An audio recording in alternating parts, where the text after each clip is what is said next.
Hey, this is Chuck from Monocoque Metalworks. When we last left off on this car, I had done all of the main dissection and I said it was time to work on the flanges. Well, I've been working on the flanges. I did some work up there and today I've been working here. I also told you that this is the most dangerous part of our job, and it was today. I put a nice big gash in my head here. You can see I've got this old hat on. You know, I guess better late than never. I caught the edge of this under there, but it happens all the time. You can see I've got my reading glasses and my shirt with holes, and I'm making a big mess. And this is what you get hurt on, all this jagged stuff here. You got to keep your gloves on. These are the little pieces that we're picking and peeling off. I'm sorry, I'm moving everything around too fast. You can see where we just use a regular 1/4-inch drill to drill out these holes. And then you get this, you get a piece like this. This isn't from here, but you go tick, tick, tick, tick, tick, tick, and just kind of peel it off that way. So if you come over around here, you can see where the back of this chassis leg was bent up and hammered down for tire clearance. And I've drilled and picked a piece off all up in here like this. There's a whole flange that goes up in here for this inner fender well, and then all around here. So you can see there's an inner brace in here. I think that's going to be okay. We've pulled what's left of this panel out. And so, we're just slowly but surely going around and picking all these pieces off. Actually, if you come up here, I kind of quit working on the sill for a while because it's upside down. You can see I took this gusset out because we're going to be putting the hidden subframe in. And this didn't have a flange because, like we said, it was glued. But I had some pieces in here. I've dissected this all along nice. And now I've still got to pull a piece off of here, over in here. I think I got all that. Yeah, I got all that. So this is what is very time consuming. And then next, we will scrub this all up. I'll trim this up, and then I'll sand it down, and I'll put some red oxide in all these enclosed sections. And then when it's cut down as far as we're going to have it, I'll start bossing it around and get it into the jig where I want it. But like I said, wear lots of protective gear because I forgot, and you get jumping around in here, and then you catch a sharp edge in the top of your head. And I don't have any hair up there to protect me either. Okay, I thought I'd show you guys this whole removing of the flanges in action. All right, so this is how it's done. Come in here, hopefully it's bright enough, and you can see where I've taken just a regular 1/4-inch drill bit. You can see it out here. And it has a shallow point. There are two different points to a drill bit. You can either get 118 degrees or 135 degrees. You want the shallower point. And then you're going to drill through here and see if you can zoom in on it and see. Do you see that little ring? I don't know. We might need more light.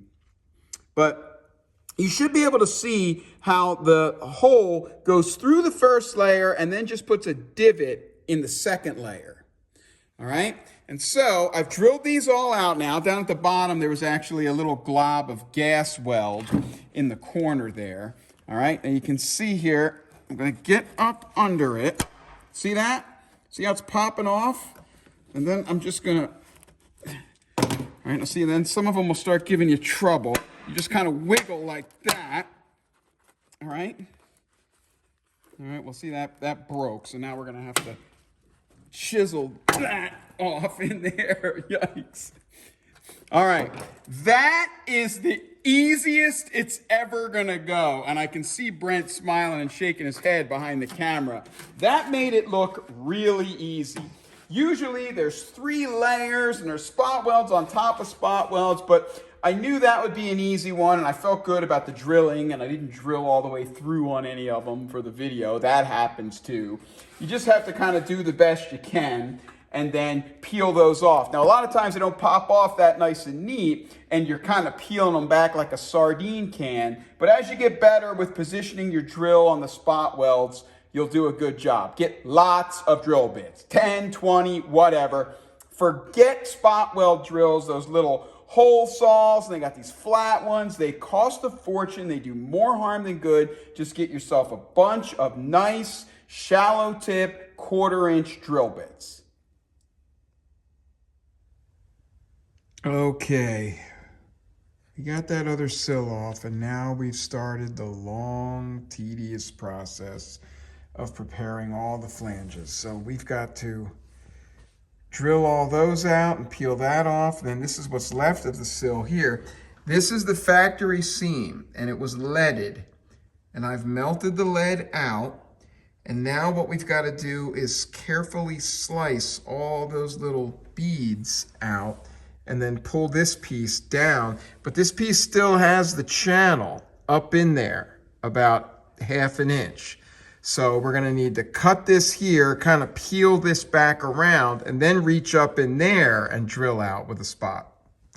Well, not with a spot weld drill, but with a 1/4 inch drill, which is what I prefer. So there's gonna be a lot of this now, several days of it. Okay, so pretty soon I gotta stop videoing and just get to work, but you can see now where I've used the slicing disc to just slice right through these carefully, and you're gonna catch a lot of this, but then you just get some kind of angry chisel or paint scraper.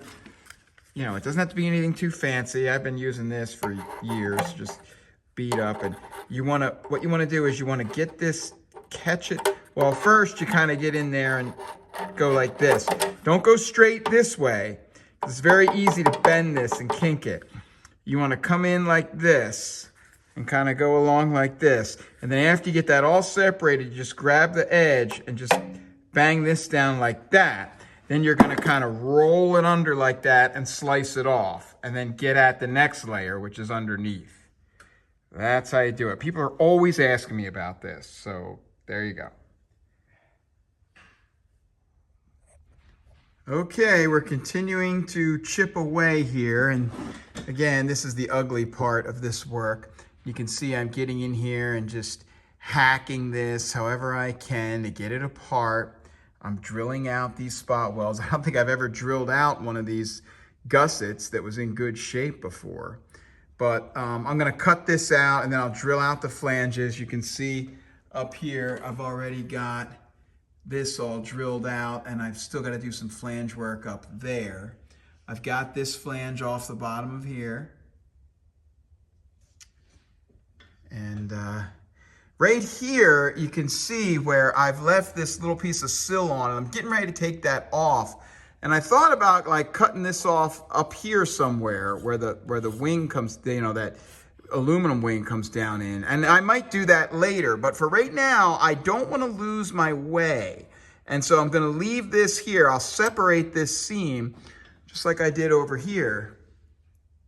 See those? That's the factory seam there. I will separate that, and even if I do cut it away later, I'll at least know where it was. And it's very important when you're restoring these cars at home. You don't want to lose your way. Leave that stuff in place as long as you can.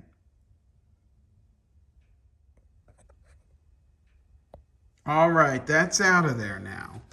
It's still dirty and dusty, and it's all going to need to be cleaned up and hammered flat. You see things get a little wrinkly, and this corner got kind of mangled, but that was already that way a little bit from that wheel being hogged out in the past. You can see they kind of came down like that, and I think some of that was out of there.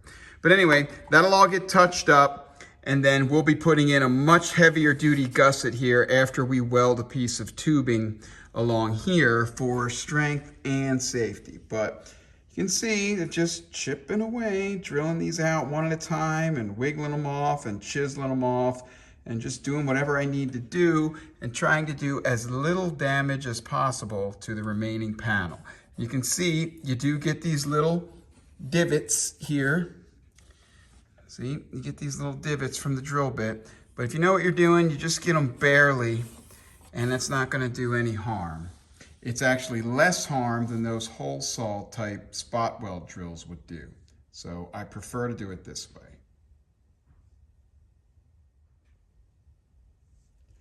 I did want to show that this is a very messy part of it. And you can see there's all those little strips that I've pulled off and drill shavings, and there's chunks of stuff everywhere. This is what it's like, and it's a very time-consuming process, but it's all part of it.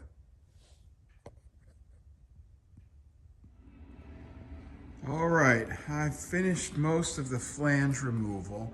I still need to get in here and sand some of this rust off and scrub everything. Over here, you see all these little kinks down in there? That is all factory. I didn't do any of that. That's all from the factory, just getting kind of messy in there. But we've taken the flanges off all along here, all along the bottom. We've got these gussets out in there. Picking the flanges out from up under here is a real pain. Got that all done. And normally I do this in the rotisserie, but this is kind of stuck in here right now. Looks like I forgot a little piece right there to get all that off. But now it's a Saturday morning, and this morning I'm gonna go ahead and, now that I've got everything dissected as far as I'm gonna go ahead and mount this into the front towers and start getting this thing in the jig and see if I need to do any pulling or, I don't know, hitting and whacking, whatever I need to do to get this to fit in there just right. So the flange work is done.